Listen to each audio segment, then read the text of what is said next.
Saludos a todos y bienvenidos a este rinconcito donde hablamos de todo un poco y de cualquier cosa, pero particularmente de temas de seguridad mundial. Los medios noticiosos anuncian que el soldado Travis King, que desertó de las Fuerzas Armadas de los Estados Unidos para internarse en Corea del Norte hace 2 meses atrás, ya va camino a suelo de los Estados Unidos, donde su transporte va a llegar al estado de Texas. Supongo que para Corea del Norte este soldado raso no era de ningún valor y por ende lo sacaron del país. Supongo que ahora se va a enfrentar a una corte marcial.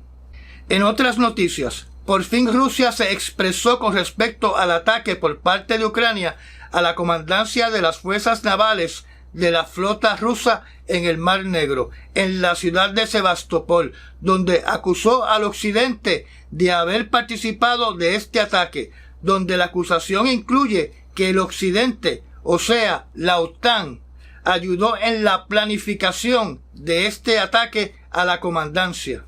Reportes sin confirmar por prensa asociada indica de que se utilizaron misiles Storm Shadow de Inglaterra y de Francia en este ataque.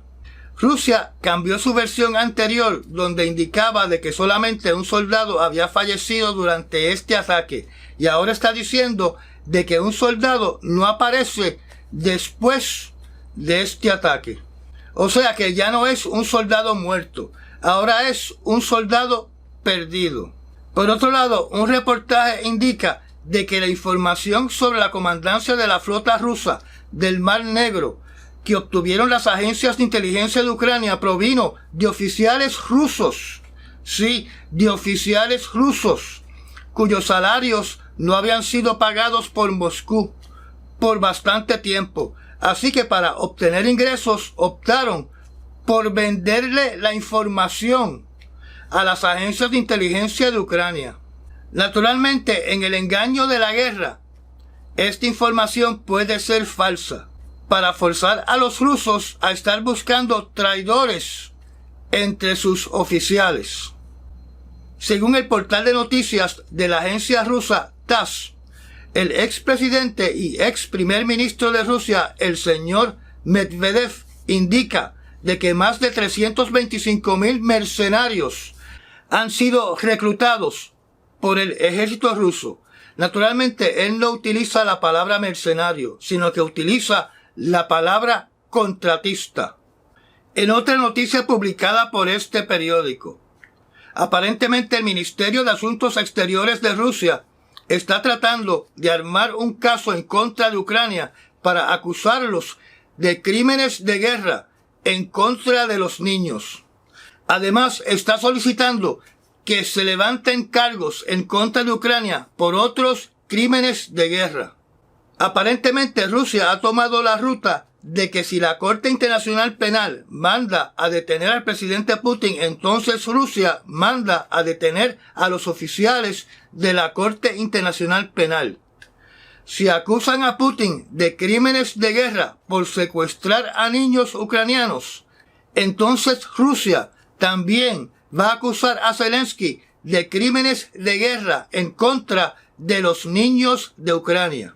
Si la Corte Internacional de La Haya está investigando posibles crímenes en contra de la humanidad por parte del ejército ruso, entonces Rusia va a levantar cargos por posibles crímenes de guerra en contra de la humanidad por el ejército de Ucrania. Así que la dinámica que quiere establecer Rusia es que por todo lo que se le acuse a ellos van a acusar a Ucrania por lo mismo. En adición, este portal de noticias indica que la oficial del Ministerio de Relaciones Exteriores, María Zakharova, dijo de que todas las conclusiones de la comisión que investiga los crímenes de guerra hechos por Rusia son especulativas, con historias sin evidencias, con personas seleccionadas para que se hagan pasar por víctimas.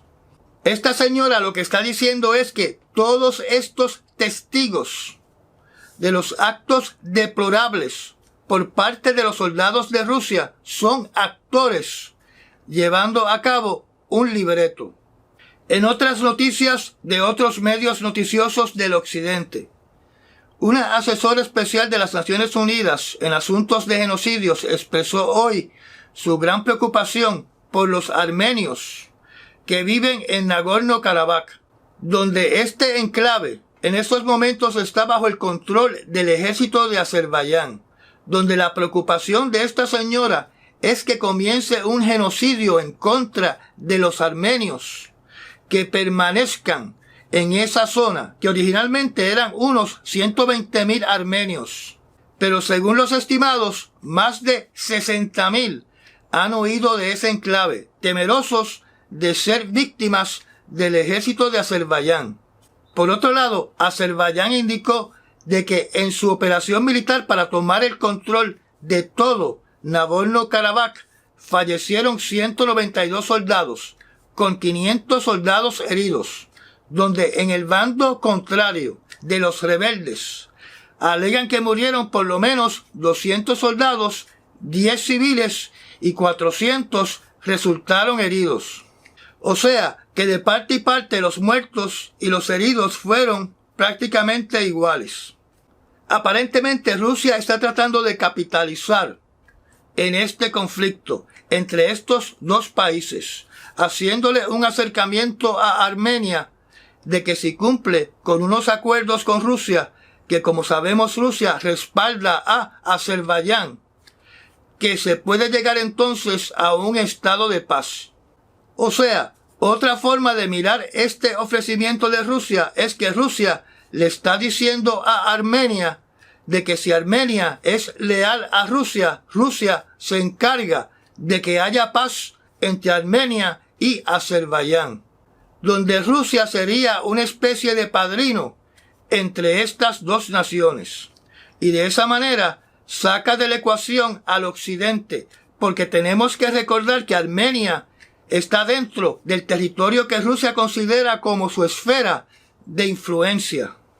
Mientras tanto, en Nagorno-Karabaj se espera que casi todos los 120,000 armenios que viven en esa región huyan hacia Armenia, ya que el líder de ese enclave ha decidido dimitir, ha decidido disolver el gobierno y entregarle el control completo al país de Azerbaiyán, donde naturalmente los ciudadanos de Azerbaiyán entrarán a Nagorno-Karabaj para apoderarse de las propiedades que van a dejar atrás los armenios.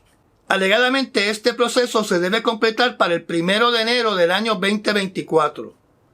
Los armenios que queden en el enclave se arriesgan a abusos racistas por parte de los ciudadanos y del gobierno de Azerbaiyán. Yo solo puedo suponer que debido al éxodo masivo de sobre 60,000 armenios del enclave de Nagorno-Karabaj, su líder no vio otra opción, ya que con este masivo éxodo su gobierno entró en una etapa total de colapso y en ningún momento había un respaldo contundente de Armenia, ni tampoco del occidente para mantener la soberanía de este enclave. Viajando ahora al Medio Oriente, en Israel, el ministro de Seguridad Nacional, el señor Ben-Gvir, dijo de que había desarticulado un complot, un plan, donde la mente maestra detrás de este plan era el gobierno de Irán, donde se contrataron a 3 palestinos a través de un oficial de Irán en el país de Jordania, donde estos 3 palestinos tenían como misión espiar a altos funcionarios del gobierno de Israel, y entre ellos el propio Ben-Gvir. Viajando ahora a la zona de Asia, Corea del Norte cambió su constitución para obligar a todo mandatario de ese país para que el poderío nuclear sea de crucial importancia. O sea, que la prioridad constitucional de Corea del Norte desde el día de hoy en adelante es la expansión de su poder nuclear sobre todas las otras necesidades que tiene el pueblo de Corea del Norte. Viajando ahora a la isla de Taiwán, su presidente presentó hoy el primer submarino construido localmente de una serie de 8 submarinos diésel eléctricos que va a construir el país. Aunque este submarino se presentó hoy, todavía pasarán 2 años en lo que el submarino esté completamente equipado y certificado para entrar en servicio activo regular con la flota naval de Taiwán. Durante la inauguración aparentemente no se dio ninguna información de qué tipo de armamento va a tener este submarino. Pero por el tamaño aparentemente debe tener solamente torpedos y debe ser un submarino cuya misión primordial es cazar otros submarinos y cazar navíos de la Marina de Guerra de China. O sea, que no se percibe que tenga misiles balísticos. Viajando ahora a Centroamérica, debido a la crisis migratoria que se está desatando en estos momentos, el presidente de México, el señor AMLO, anunció, sin dar nombres, que va a hacer una cumbre de 10 países de Centroamérica y Suramérica para preparar un plan con el propósito de frenar la enorme cantidad de flujo de migrantes que provienen primordialmente de Suramérica. Hasta ahora no hay una fecha para esta cumbre con estos 10 países. Y yo dudo mucho que puedan detener la migración de miles de personas que están en estos momentos cruzando Panamá para tratar de llegar a los Estados Unidos. Viajando ahora al continente africano. En Níger se reporta que el embajador de Francia salió del país durante la mañana de hoy. El próximo paso es la salida del ejército de Francia, donde en el país de Níger hasta este momento permanecerían las tropas de los Estados Unidos que operan 2 bases militares que tienen una pista de aterrizaje para los drones Reapers que se utilizan para localizar y atacar localizaciones de grupos rebeldes armados asociados a ISIS o a Al-Qaeda. Francia está perdiendo su influencia en África rápidamente. Las últimas peticiones para la salida de las tropas francesas, además de Níger, son Mali, Burkina Faso, Chad y Mauritania. Se acerca el cierre gubernamental federal, a menos que cuando usted esté viendo este video ya se haya llegado a un acuerdo.